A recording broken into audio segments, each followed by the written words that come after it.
নমস্কাৰ ই শ্ৰেণীৰ অন্য এটা ভিডিঅ'লৈ মই তোমালোকক আকৌ এবাৰ স্বাগতম জনাইছো আজি মই তোমালোকৰ সৈতে আলোচনা কৰিম সমাজ বিজ্ঞানৰ মোৱামৰীয়া গণবিদ্ৰোহ এই অধ্যায়টোৰ দ্বিতীয় খণ্ড পাৰ্ট 2 আজি আমি আলোচনা কৰিম পাৰ্ট 1ত আমি হিদিনাখন এই অধ্যায়টোৰ পাৰ্ট 1ত আমি হিদিনাখন আলোচনা কৰিছিলো বিভিন্ন মানে মোৱামৰীয়া বিদ্ৰোহৰ যি উৎপত্তি সেই উৎপত্তিৰ কাৰণ বা মোৱামৰীয়া বিদ্ৰোহ কেনেদৰে এটা গণ অভ্যুত্থান বা মোৱামৰীয়া বিদ্ৰোহৰ সম্পৰ্কে তোমাৰ এটা আভাস দিয়াৰ যত্ন কৰিছিলো আমি হিদিনাখন ধৰ্মীয় কাৰণসমূহ আলোচনা কৰিছিলো আজি আমি মোৱামৰীয়া বিদ্ৰোহৰ অন্তৰালত থকা যিসমূহ আৰ্থ সামাজিক কাৰণ আছে সেই আৰ্থ সামাজিক কাৰণসমূহৰ পৰা আমি আলোচনা কৰিম আহাজুন চাও এই কি আৰ্থ সামাজিক কাৰণৰ বাবে মোৱামৰীয়া বিদ্ৰোহৰ জন্ম হৈছিল মোৱামৰীয়া বিদ্ৰোহৰ কথা হিদিনাখন মই আলোচনা কৰি থাকোতে তেতিয়াও কৈছিলো যে মোৱামৰীয়া বিদ্ৰোহ এটা এদিনীয়া প্ৰক্ৰিয়া নহয় এটা দীঘলীয়া সময়ৰ খং ক্ষোভৰ বহিঃপ্ৰকাশে আছিল মোৱামৰীয়া বিদ্ৰোহ প্ৰজা বিদ্ৰোহ গতিকে সেই মোৱামৰীয়া বিদ্ৰোহৰ সামাজিক অৱস্থাটো বা এই যে আৰ্থ সামাজিক কাৰণ সেই বস্তুবোৰ এটা দীঘলীয়া প্ৰক্ৰিয়াৰ মাজেৰে আহিছে বা দীঘলীয়াভাৱে সামাজিক শোষণ বা সামাজিক বিভিন্ন বঞ্চনা লাঞ্ছনাৰ বলি হৈ পানি মানুহৰ মনত এই জমা হৈ থকা ক্ষোভৰ বহিঃপ্ৰকাশ হিচাপে উদ্গীৰণ হিচাপে এই বিদ্ৰোহৰ সৃষ্টি হৈছিল গতিকে চাওঁচোন কি সামাজিক অৱস্থা বা পৰিঘটনা ইয়াৰ সৈতে জড়িত হৈ আছে মোৱামৰীয়া সকলৰ সামাজিক অৱস্থাৰ যোনটো আমি বিশ্লেষণ কৰিম ইয়াত আমি চাব লাগিব যে অধিকাংশ মোৱামৰীয়া শিষ্য জনজাতীয় আৰু সমাজৰ নিম্নবৰ্গীয় লোক আছিল প্ৰথমতে আমি সমাজৰ কথা আলোচনা কৰোতে আমি সেই যোনটো আগতে বৰ্ণ প্ৰথা বা হিন্দু বৰ্ণ প্ৰথাত যোনটো হায়াৰকি তেওঁলোকে নিৰ্মাণ কৰি দিছে হায়াৰকি মানে যোনটো আমি যদি এটা শ্ৰেণী বুলি চাওঁ এই ক্ষুদ্ৰসকলক কি কৈছিলো মই হিদিনাখনো কৈছিলো ক্ষুদ্ৰসকলক সকলোতকৈ তলত ৰখা হয় গতিকে সমাজৰ এই ক্ষুদ্ৰ শিষ্যসকল নিম্নবৰ্গৰ যিসমূহ লোক আছিলে সেইসমূহ লোকে আছিলে মোৱামৰীয়া বা মায়ামৰা সত্ৰৰ শিষ্য হয়নে তেওঁলোকে পাইক প্ৰথাৰ অধীনত বাধ্যতামূলক শ্ৰম আগবঢ়াবলৈ বাধ্য আছিলে এই পাইক প্ৰথানো কি আমি সেই গোটেই কথাখিনি আলোচনা কৰিম এইখিনি আমাৰ থুলমূলকৈ কি পইণ্ট গিটা মই তোমালোকক কৈ দিছো শিষ্যসকলৰ বৃত্তি আছিলে কুমাৰ কমাৰ চমাৰ খনিকৰ আদি আহোম ৰাজ্যত তেওঁলোকৰ এই ব্যৱহাৰিক নিপুণতাৰ সদ্ব্যৱহাৰ কৰিছিল কিন্তু শোষণো চলাইছিলে এই আহোমৰ দিনত থকা পাইক প্ৰথাটোনো কি সেই কথাটো বুজি পালে আমি এই যে তেওঁলোকৰ ওপৰত শোষণ চলিছিল সেই কথাখিনি আমি বুজি পাম গতিকে চাওঁচোন আহা আমি পাইক প্ৰথাটোনো কি পাইক প্ৰথা হৈছে এটা প্ৰথা য'ত কি আছিল প্ৰতিজন পুৰুষক পাইক হিচাপে চৰকাৰী কাম কৰিব লগা আছিল আৰম্ভণিতে 4জন পাইকে এটা গোট গঠন কৰিছিল পাইক প্ৰথাটো কি হৈছিল পাইক প্ৰথাটো আমি যদি ভালদৰে চাওঁ পাইক প্ৰথাটো কি হৈছিল মুমাই তামুলী বৰবৰাই অনা এটা প্ৰথা আছিল স্বৰ্গদেউ প্ৰতাপ সিংহৰ দিনত পাইক প্ৰথাটোত কি আছিল আহোম শাসনৰ থকা যিসকল প্ৰজা আছিল সেই প্ৰজাসকলে কি কৰিব লাগিছিল প্ৰতিদিনে তেওঁলোকে এক ধৰণৰ সেৱা আগবঢ়াব লাগিছিল এই প্ৰক্ৰিয়াটো আছিল এনে ধৰণৰ ধৰা তোমালোকৰ ঘৰত সদস্য আছে 4জন সেই 4জন সদস্যৰ 3জনে গৈ পানি কি কৰিব লাগিছিল প্ৰতিজন পুৰুষক পাইক হিচাপে চৰকাৰী কাম আৰম্ভণিতে 4জন পাইকে এটা গোট গঠন কৰিছিল মানে প্ৰতিটো পৰিয়ালৰ পৰা এজন লগ হৈ পানি 4জন পাইকে এটা গোট গঠন কৰি দিয়া হৈছিল এই 4জন পাইকে কি কৰিব লাগিছিল এই 4জন পাইকে 3 মাহৰ পৰা 4 মাহলৈ বৃদ্ধি পাইছিল মানে এই যোনটো পাইক প্ৰথা আছিল এই পাইক প্ৰথাটোত কি হৈছিল প্ৰজাই গৈ পানি ৰজাৰ সেৱা কৰিব লাগিছিল বা প্ৰজা মানে আহোমৰ শাসনত থকা যিসমূহ প্ৰজা আছিল সেই প্ৰজাসকলে গৈ আহোমৰ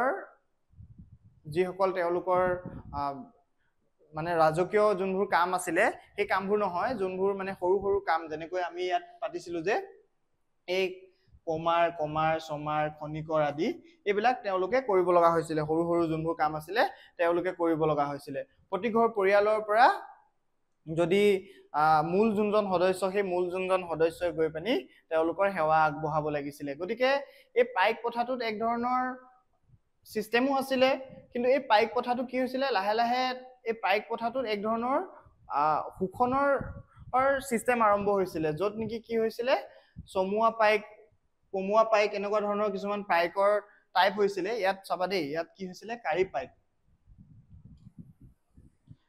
এই যোনখিনি কাৰী পাইক আছিলে এইখিনিয়ে কি কৰিব লাগিছিলে অধিক শ্ৰম কৰিব লগা হৈছিলে। চমুৱা পাইকখিনিত কি আছিলে সংখ্যাত এইখিনি কম আছিলে, কিন্তু তেওঁলোকে অধিক সুবিধা পাইছিলে। মানে চমুৱা পাইকৰ সংখ্যা বৃদ্ধি পোৱাত কাৰী পাইকৰ ওপৰত শোষণ বৃদ্ধি পাইছিলে, ফলত সামাজিক অসমতা আৰু সংঘাতৰ সৃষ্টি হৈছিলে। এই পাইক প্ৰথাটো ভালদৰে বুজি পাবলৈ হলে মই তোমালোকক কেৱল পাইক প্ৰথাৰে এটা ভিডিঅ' লৈ আহিব লাগিব। মই পাইক প্ৰথাৰ ওপৰত এটা বিশদ ভিডিঅ' তোমালোকৰ ওচৰলৈ লৈ আহিম, কিন্তু আজি থুলমূলকৈ তোমালোকে বুজি পোৱাকৈ মই কৈ থৈছো যে পাইক প্ৰথা হৈছে এনে এটা প্ৰথা য'ত আহোম ৰাজত্ব কালত সাধাৰণ প্ৰজাই ৰজাঘৰীয়াক সন্তুষ্ট কৰিবৰ বাবে, ৰজাঘৰৰ অনুগত হৈ থাকিবৰ বাবে সেৱা আগবঢ়োৱাৰ যিটো প্ৰথা, সেই প্ৰথাটোকে আমি পাইক প্ৰথা বুলি ক'ব পাৰো। এই পাইক প্ৰথাৰ যোনটো প্ৰথা, সেই প্ৰথাটোত প্ৰথমতে এটা চাৰিজনীয়া গোটৰ আছিলে। চাৰিজনীয়া গোটৰ এটা সদস্যৰ এটা গোটে এটা কাম কৰিব লাগিছিলে, ধৰা আকৌ চাৰিজনীয়া সদস্যৰ এটা গোটে এটা কাম কৰিব লাগিছিলে, তেনেধৰণে এই গোটসমূহ নিৰ্মাণ কৰা হৈছিলে। আমাৰ যে বৰা, শইকীয়া, হাজৰিকা এই উপাধিবোৰ তোমালোকে শুনিছা, এই উপাধিবোৰনো কেনেকৈ আহিলে? এই উপাধিবোৰ এই আহোমৰ যোনটো পাইক প্ৰথা, সেই পাইক প্ৰথাটোৰ পৰাই আহিছিলে। আগতে কি আছিলে, বৰা বুলি ক'লে 20 জন পাইকৰ ওপৰত যোনজন লিডাৰ থাকিব, যোনজন নেতা থাকিব, তেওঁক কি বুলি কোৱা হৈছিলে, বৰা বুলি কোৱা হৈছিলে। শইকীয়া বুলি কোৱাৰ লগে লগে 100 জন পাইকৰ ওপৰত যি থাকে তাক শইকীয়া বুলি কোৱা হৈছিল। একেদৰে হাজৰিকা বুলি ক'লে 1000 জন পাইকৰ ওপৰত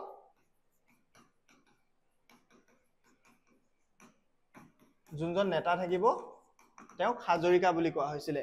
এই যোনটো প্ৰথা, এই প্ৰথাটোত কি হৈছিলে, এই প্ৰথাটোত এই লিডাৰজনে এই 1000 জন পাইকৰ মেইন লিডাৰ আছিলে বা নেতা আছিলে, তেওঁ এই 1000 জন পাইকক বিভিন্ন কামত খটুৱাইছিলে। প্ৰথমতে চিষ্টেমটো মোমাই তামুলী বৰবৰুৱাই ঠিকেই কৰিছিলে, আহোমৰ এটা চিষ্টেমেটিক তেওঁলোকৰ এটা ব্যৱস্থা হৈছিলে, সকলোৱে নিজৰ নিজৰ কামখিনি কৰিছিলে, সুবিধা হৈছিলে। কিন্তু লাহে লাহে ইয়াত বেমেজালি দেখা দিলে। লাহে লাহে ইয়াত কি হৈছিলে, এই যোনটো শ্ৰম তেওঁলোকে দিয়ে বা এই যোনটো পাৰিশ্ৰমিক তেওঁলোকে কৰে, তাৰ বাবদ তেওঁলোকে যে আহোমে তেওঁলোকক নিৰাপত্তা দিব, এনেকুৱা ধৰণৰ এটা ব্যৱস্থা আছিলে। কিন্তু পৰৱৰ্তী সময়ত কি হৈছিলে, পৰৱৰ্তী সময়ত তেওঁলোকৰ ওপৰত তেওঁলোকৰ সময়সীমা বৃদ্ধি কৰা হৈছিলে, আনহাতে গোটবিলাকৰ সদস্য সংখ্যা কমাই দিয়া হৈছিলে, তেওঁলোকক অধিক খটুৱা হৈছিলে। তাৰোপৰি এনেধৰণৰ চমুৱা পাইক বা কাৰী পাইকৰ যোনটো ব্যৱস্থা, সেই ব্যৱস্থাটোৱে কি কৰিছিলে, ইয়াত এটা বেমেজালিৰ সৃষ্টি কৰিছিলে। গতিকে এই বেমেজালিটোৱে কি কৰিছিলে, এটা স্বাভাৱিকতে বিভেদ আনিছিলে, আৰু এই বিভেদে কি কৰিছিলে, এই বিভেদে সামাজিক অসমতা আৰু সংঘাতৰ সৃষ্টি কৰিছিলে। স্বাভাৱিকতে আমি কোনবিলাক কথা পাতি আছিলো, আমি পাতি আছিলো সামাজিক অসমতাৰ কথা, হয়নে নহয়? সামাজিক অসমতাই কি জন্ম দিছিলে, সামাজিক অসমতাই স্বাভাৱিকতে এই যিখিনি প্ৰজা আছে সেই প্ৰজাৰ মাজত ক্ষোভৰ জন্ম দিছিলে, খঙৰ জন্ম দিছিলে। আমি এতিয়া ক্ষোভ আৰু খংবোৰ কেনেকৈ জন্ম হৈছিলে সেই কথাবোৰ বিশ্লেষণ কৰি গৈ আছো। পৰৱৰ্তী সময়ত চাবা এই ক্ষোভ আৰু খঙে কেনেদৰে মোৱামৰীয়া বিদ্ৰোহৰ জন্ম দিছিলে। এতিয়া আমি চাওঁ আহা, মোৱামৰীয়া বিদ্ৰোহৰ আৰম্ভণি। এতিয়া আমি ধৰ্মীয় সামাজিক কাৰণবোৰ আলোচনা কৰিলো। মোৱামৰীয়া বিদ্ৰোহৰ আৰম্ভণি কেনেকৈ হৈছিলে? মোৱামৰীয়া বিদ্ৰোহ হঠাৎ সংঘটিত হোৱা এটা ঘটনা নহয়। আহোম ৰাজতন্ত্ৰৰ দীঘলীয়া শোষণ আৰু অত্যাচাৰৰ পুঞ্জীভূত বেদনাই এই বিদ্ৰোহৰ জন্ম দিছিলে। আমি ইতিমধ্যে আলোচনা কৰিছোৱে সেই কিদৰে ধৰ্মীয় আৰু সামাজিক কাৰণৰ ফলশ্ৰুতিত এই মোৱামৰীয়া বিদ্ৰোহৰ জন্ম হৈছিলে। এতিয়া আমি চাওঁ হা, আহোমৰ এজন মন্ত্ৰী আছিলে কীৰ্তিচন্দ্ৰ বৰবৰুৱা। এই কীৰ্তিচন্দ্ৰ বৰবৰুৱাৰনো ভূমিকাটো কি আছিলে? কীৰ্তিচন্দ্ৰ বৰবৰুৱাৰ জাতি দেশমূলক আৰু ব্যক্তিগত প্ৰতিহিংসাপূৰ্ণ আচৰণে বিদ্ৰোহৰ জুইত কি কৰিছিলে, ঘিউ ঢালিছিলে। কীৰ্তিচন্দ্ৰ বৰবৰুৱা দিহিং সত্ৰৰ শিষ্য আছিলে। দিহিং সত্ৰ আৰু মায়ামৰা সত্ৰৰ মাজত প্ৰচণ্ড দ্বন্দ্ব আছিলে। কীৰ্তিচন্দ্ৰই মায়ামৰা সত্ৰৰ মহন্তক অপমান কৰিলে। এই কীৰ্তিচন্দ্ৰ বৰবৰুৱা বুলি যোনজন প্ৰতাপশালী আহোমৰ মন্ত্ৰী আছিলে, সেই মন্ত্ৰীজন কিহৰ আছিলে? দিহিং সত্ৰৰ প্ৰতি তেওঁৰ অনুগত আছিল, দিহিং সত্ৰৰ তেওঁ শিষ্য আছিলে। এই দিহিং সত্ৰ আৰু মায়ামৰা সত্ৰ, আমাৰ যোনটো মোৱামৰীয়া সত্ৰ, এই মোৱামৰীয়া আমাৰ যোনটো বিদ্ৰোহ, সেই যিসকল শিষ্যৰ কাৰণে হৈছিলে প্ৰথম আৰম্ভণিতে, সেই সত্ৰটোৰ মাজত এক ধৰণৰ কি আছিলে? সংঘাত আছিলে। সেই সংঘাতে কি কৰিছিলে? সেই সংঘাত থকাৰ বাবে কি হৈছিলে? এই কীৰ্তিচন্দ্ৰই কি কৰিছিলে? মায়ামৰা সত্ৰৰ মহন্তসকলক অপমান কৰিছিলে, সত্ৰাধিকাৰসকলক অপমান কৰিছিলে, হয় নে নহয়? গতিকে ইও এটা কাৰণ, এইটো এটা মানে আৰম্ভণিতে আমি কীৰ্তিচন্দ্ৰ বৰবৰুৱাৰ ভূমিকাটো আমি চালো যে কীৰ্তিচন্দ্ৰ বৰবৰুৱাই কি কৰিছিলে? কীৰ্তিচন্দ্ৰ বৰবৰুৱা দিহিং সত্ৰৰ শিষ্য হোৱাৰ বাবে মায়ামৰা সত্ৰৰ মহন্তক অপমান কৰিছিলে। ইয়াৰ পিছত আমি যদি চাওঁ প্ৰথম সংঘৰ্ষ কেনেকৈ হৈছিলে, স্বৰ্গদেউ লক্ষ্মীসিংহই মায়ামৰা সত্ৰৰ বিৰুদ্ধে 2000 সৈন্য পঠিয়াইছিলে, কিন্তু সেই যুদ্ধত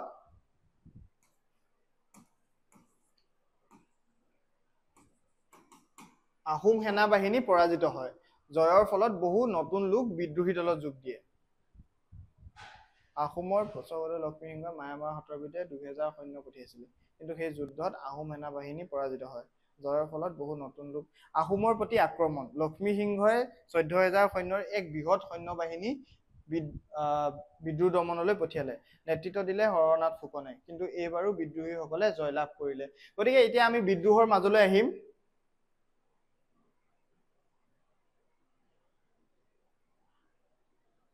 এই যিখিনি আমি এতিয়া আলোচনা কৰিলো, এতিয়ালৈকে আমি আলোচনা কৰিলো কিহৰ? যিবোৰ ধৰ্মীয় কাৰণ, সামাজিক কাৰণ বা সামাজিক দ্বন্দ্ব, ক্ষমতাৰ অপব্যৱহাৰ, এই গোটেই কথাখিনিয়ে লাহে লাহে খং আৰু ক্ষোভত কি কৰিছিলে? মায়ামৰা সত্ৰৰ যিসকল শিষ্য আছিলে তেওঁলোকক এতিয়া চৰম পৰ্যায়লৈ লৈ গৈছিলে। তেওঁলোকৰ মাজত ক্ষোভ জন্ম হৈছিলে। প্ৰথমবাৰৰ বাবে কি হৈছিলে? প্ৰথমবাৰৰ বাবে স্বৰ্গদেউ লক্ষ্মীসিংহ মায়ামৰা সত্ৰৰ বিৰুদ্ধে 2000 সৈন্য পঠিয়াইছিলে, কিন্তু সেই যুদ্ধত বা সেই সংঘৰ্ষত আহোম সেনা বাহিনী পৰাজিত হৈছিলে। জয়ৰ ফলত বহু নতুন লোক বিদ্ৰোহী দলত যোগ দিছিলে। মানে প্ৰথমবাৰ এনেকুৱা হৈছিলে যে কোনো এটা প্ৰজা বিদ্ৰোহে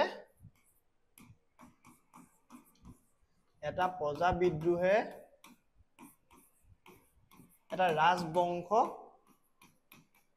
তাকো আহোমৰ দৰে এটা ৰাজবংশ, যি আহোমে মোগলকো পৰাস্ত কৰিছিলে, সেই আহোমৰ ৰাজবংশক কি কৰিছিলে? আহোমৰ ৰাজবংশৰ ভেটি কপাই দিছিলে।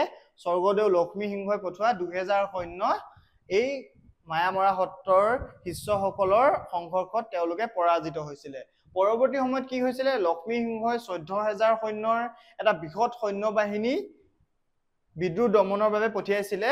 এই বিদ্ৰোহ দমনৰ যোন নেতা আছিলে তেওঁ আছিলে হৰনাথ ফুকন, কিন্তু এইবাৰো বিদ্ৰোহীসকলে তেওঁলোকৰ মূল সেনাপতি হৰনাথ ফুকনকে তেওঁলোকৰ বন্দী কৰি লৈছিলে।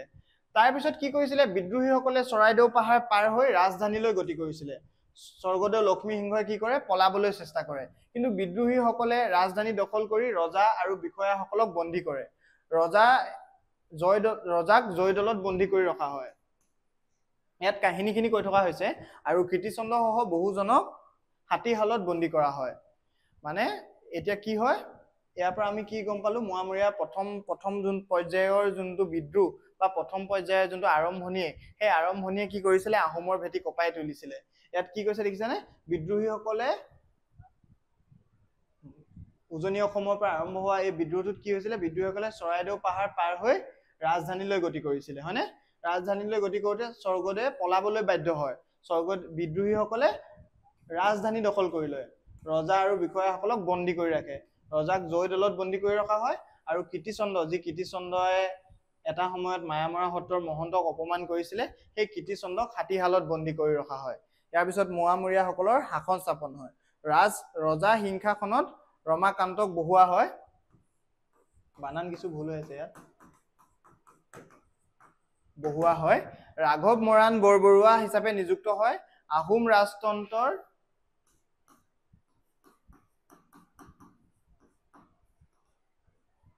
ৰাজতন্ত্ৰৰ গঠন সলনি নকৰি সকলো উচ্চ পদ মোৱামৰীয়া হিচাপে নিযুক্ত হয়। মানে ইয়াত কি হৈছে? এই যোনটো মোৱামৰীয়াসকল, এই মোৱামৰীয়াসকলে তেওঁলোকৰ মাজত জমা হৈ থকা ক্ষোভ আৰু খংখিনিয়ে লাহে লাহে তেওঁলোকক এনেকুৱা ধৰণে শক্তিশালী কৰি তুলিছিলে, এনেকুৱা ধৰণে তেওঁলোকৰ মাজত সেই আহোমৰ প্ৰতি তেওঁলোকৰ হতাশা বা তেওঁলোকৰ ক্ষোভ ইমানেই বেছি আছিলে, প্ৰবল আছিলে যে তেওঁলোকে এইবাৰ মন বান্ধি ল'লে যে এইবাৰ তেওঁলোকে কি কৰিব, এইবাৰ তেওঁলোকে আহোমক আক্ৰমণ কৰিব। এই স্বৰ্গদেউ লক্ষ্মী সিংহৰ দিনত হোৱা এই আক্ৰমণটো প্ৰথমতে সংঘটিত হৈছিলে আমাৰ যাক আমি ইয়াত ৰজা পাতিছো ৰমাকান্ত আৰু ৰাঘৱ মৰাণৰ নেতৃত্বত এই যি প্ৰথম পৰ্যায়ৰ কি বুলি ক'ব লাগিব আমাৰ মোৱামৰীয়া বিদ্ৰোহ, এই মোৱামৰীয়া বিদ্ৰোহ আৰম্ভ হৈছিলে, য'ত কি হৈছিলে, য'ত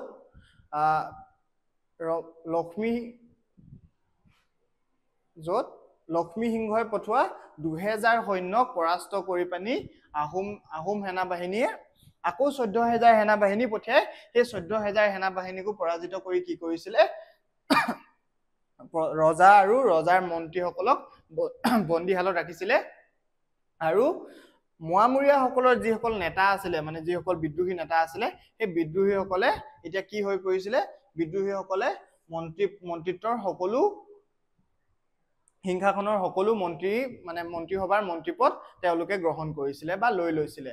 গতিকে আমি প্ৰথম পৰ্যায়ে মোৱামৰীয়া বিদ্ৰোহৰ এই গোটেই ঘটনাখিনি বা কথাখিনি তোমালোকৰ সৈতে বিশ্লেষণ কৰিলো।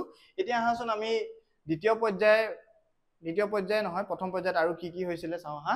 আহোম বিষয়াসকলৰ ওপৰত কঠোৰ প্ৰতিশোধ লোৱা হয়। বহু প্ৰজাক জোৰপূৰ্বক মায়ামৰা সত্ৰৰ শিষ্যত্ব গ্ৰহণ কৰিবলৈ বাধ্য কৰা হয়। এই আচৰণেই কম সময়তে জনসাধাৰণক মোৱামৰীয়াৰ বিৰোধী কৰি তোলে। অন্তৰ্দ্বন্দ্ব আৰু পতন। কেৱল 5 মাহৰ ভিতৰত মোৱামৰীয়াসকলৰ মাজত ক্ষমতাক লৈ অন্তৰ্দ্বন্দ্ব আৰম্ভ হয়। আহোম সমৰ্থকসকলে এই সুযোগ গ্ৰহণ কৰে। কুৰংগ নয়নী নামৰ মণিপুৰী কুমাৰীক সহায় লৈ ৰাঘৱ মৰাণক হত্যা কৰা হয়। তাৰ পিছত ৰমাকান্ত সহ অন্য নেতাসকলকো হত্যা কৰি লক্ষ্মী সিংহক পুনৰ সিংহাসনত বহোৱা হয়। এই ঘটনাই মোৱামৰীয়া বিদ্ৰোহৰ প্ৰথম পৰ্যায়ৰ সমাপ্তি সূচায়। গতিকে এই কথাখিনি আমি ভালদৰে তোমালোকৰ সৈতে বিশ্লেষণ কৰিব খুজিছো। আহোম বিষয়াসকলৰ ওপৰত কি কৰা হয়, কঠোৰ প্ৰতিশোধ লোৱা হয়। বহু প্ৰজাক এই যোনটো প্ৰথম পৰ্যায়ৰ বিদ্ৰোহ, এই প্ৰথম পৰ্যায়ৰ বিদ্ৰোহটো কি হৈছিলে, বিফল হৈছিলে। বিফল হোৱাৰ কাৰণটো কি, কাৰণ প্ৰজা মানে এইটো এটা গণ অভ্যুত্থানহে নিশ্চয়কে, হয় নে নহয়? তাত মানে লিডাৰশ্বিপৰ বা নেতৃত্বৰ কিছুমান ফেলিয়াৰ বা বিফলতাই কি কৰিছিলে, এই বিদ্ৰোহটোক জনসাধাৰণৰ যোনটো প্ৰথমতে তেওঁলোকৰ মাজত যোনটো উৎসাহ আছিলে, উদ্দীপনা আছিলে, সেই উদ্দীপনাখিনিক নোহোৱা কৰি তুলিছিলে বা মোৱামৰীয়াসকলৰ বিৰোধী কৰি তুলিছিলে। মোৱামৰীয়াসকলে ক্ষমতাৰ অপব্যৱহাৰ কৰি পিনি বহু লোকৰ ওপৰত, সেই সময়তো প্ৰজা বুলি ক'লে কেৱল মায়ামৰা সত্ৰৰ শিষ্যই নহয়, অন্যান্য সত্ৰ বা সাধাৰণ প্ৰজা আছিলে।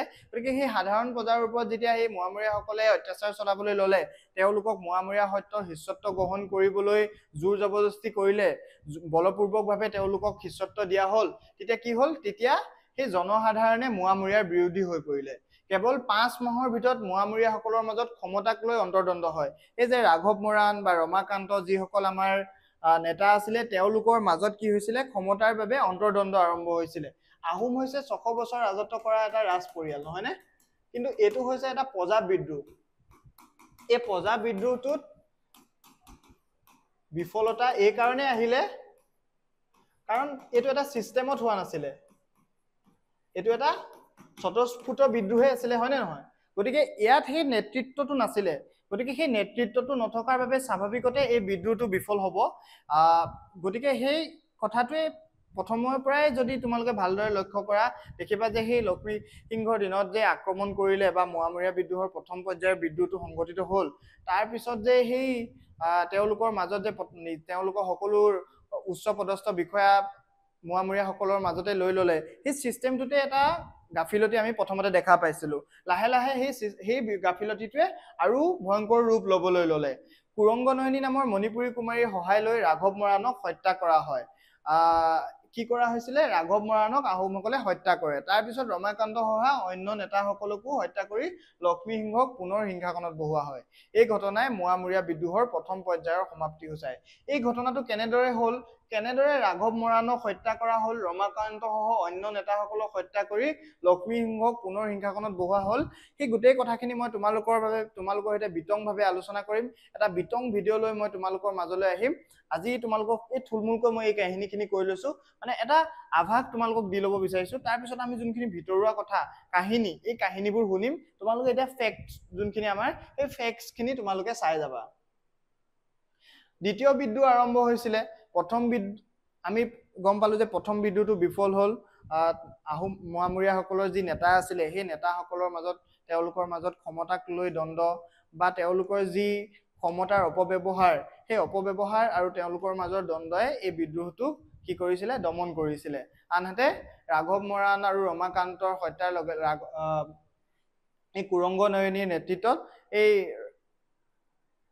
ৰাঘৱ মৰাণ আৰু ৰমাকান্ত সহ অন্য নেতাসকলক যি হত্যা কৰা হ'ল, সেই হত্যাই কি কৰিলে, এই যোনটো আমাৰ মোৱামৰীয়া বিদ্ৰোহ, এই মোৱামৰীয়া বিদ্ৰোহৰ দমন কৰিলে। ইয়াৰ পিছত যদি আমি চাওঁ, প্ৰথম বিদ্ৰোহ দমন হোৱাৰ পিছতো মোৱামৰীয়াসকলৰ মাজত অসন্তোষ আৰু বিদ্ৰোহৰ জুই নীৰৱে জ্বলিয়ে আছিল। লক্ষ্মী সিংহৰ অমানৱীয় কাৰ্যকলাপে সেই জুইকুৰাত পুনৰ ঘিউ ঢালিলে। লক্ষ্মী সিংহই কি কৰিলে, লক্ষ্মী সিংহই কিছুমান ষড়যন্ত্ৰ কৰিলে, যাৰ কাৰণে নেকি এই বিদ্ৰোহে পুনৰ উকমুকাই উঠিলে। গৌৰীনাথ সিংহৰ সময়ৰ ষড়যন্ত্ৰ। লক্ষ্মী সিংহৰ মৃত্যুৰ পিছত তেওঁৰ পুত্ৰ গৌৰীনাথ সিংহৰ ৰাজত্বকালত মোৱামৰীয়াসকলে পুনৰবাৰ ৰজাক হত্যাৰ ষড়যন্ত্ৰ কৰে। বিদ্ৰোহীসকলে ৰাজধানীলৈ আগুৱাই আহিছিল, কিন্তু ঘনশ্যাম বুঢ়াগোহাঁইৰ নেতৃত্বত ৰাজকীয় সৈন্যবাহিনীয়ে তেওঁলোকক দমন কৰে। এই গৌৰীনাথ সিংহৰ সময়ত পুনৰবাৰ মোৱামৰীয়াসকলে এটা প্লেন কৰি পানি ৰজাক হত্যা কৰাৰ পৰিকল্পনা কৰিছিল যদিও এই পৰিকল্পনাটো কিন্তু বিফল হ'ল। এই কথাখিনি তোমালোকৰ পাঠত থকা কথা, এই পাঠত থকা কথাখিনি চিম্পুল কথা, সেইকাৰণে মই বেছি ভিতৰলৈ যোৱা নাই, বুজাই গৈছো। আৰু ভিতৰুৱা যোনবোৰ কাহিনী আছে, সেই কাহিনীবোৰ আমি তোমালোকৰ সৈতে এদিন আলোচনা কৰিম, পোনপটীয়াভাৱে আলোচনা কৰিম। এতিয়া আমি প্ৰথমতে মানে আমি পাঠটো ভালদৰে পঢ়ি ল'বলৈ এবাৰ চেষ্টা কৰিছো।